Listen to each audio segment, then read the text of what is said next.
So remember at Comic Con when I mentioned that there were going to be graphic novels and comics coming? Well, we now know what the comics are. It's been revealed that these comics are actually Dune House Atreides comics. It's a comic series, in fact.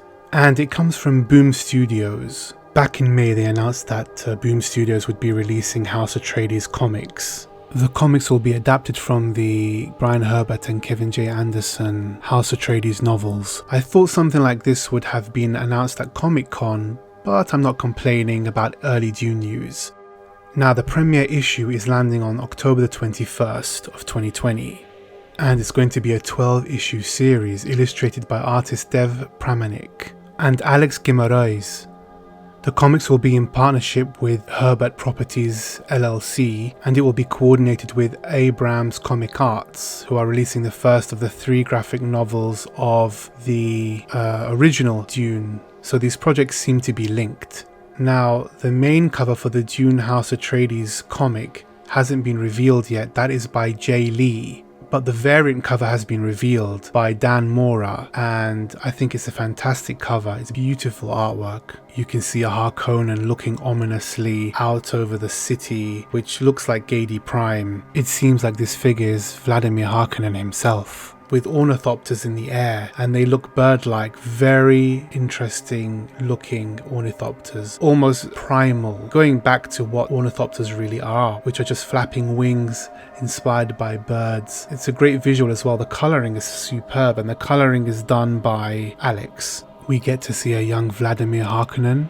He's looking very, very different to his final form in the Dune series that we are familiar with, the huge, grotesque Baron. Here he gives me, Sting vibes, Dune 1984 Sting vibes. He looks quite dashing, quite handsome, almost looking like a little William Hurt maybe. I don't know, I get those vibes from the art. And we also get to see a very young Duke Leto wearing Atreides attire. If you notice, the Atreides hawk crest is exactly the same as the one that will appear in the Dune graphic novel. So the coordination is evident even in the art.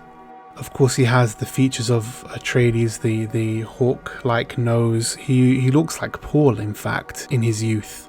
It may be sacrilegious to say, but I'm actually looking forward to this more than I am the actual Dune graphic novel, because the visuals in Dune, we already know what we're expecting, but with the prequel series, there's a little bit more mystery there, and some of the actual artwork has been revealed within the issue itself.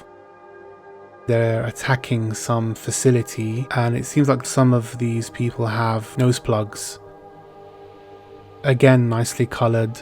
And these things are great to see. There is a home for Dune, and I believe the home of Dune is in comics and TV series. That's where Dune really belongs. That's where Dune can really thrive. It can grow. It can be nurtured in the people who view it and watch it. I feel that with cinema, it's quite limited in its life expectancy, if you will. Of course, when a film is out, it's done, it's released, and people kind of get bored easily and they move on, or they're waiting for the next movie to come out in the series. But if it's a comic or a TV series, you can really savor the content, you can savor the information, you can allow it to kind of nourish you as a reader, as a recipient, or as a viewer.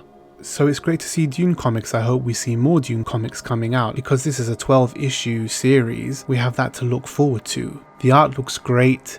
It's in good hands with Boom Studios. They've done some great work in the past. What are your views on the art? Let me know in the comment section below. If you like this video, please don't forget to like, share and subscribe. If you'd like to support me on Patreon, that would be very helpful. I would be most appreciative of it. Until next time, see you later.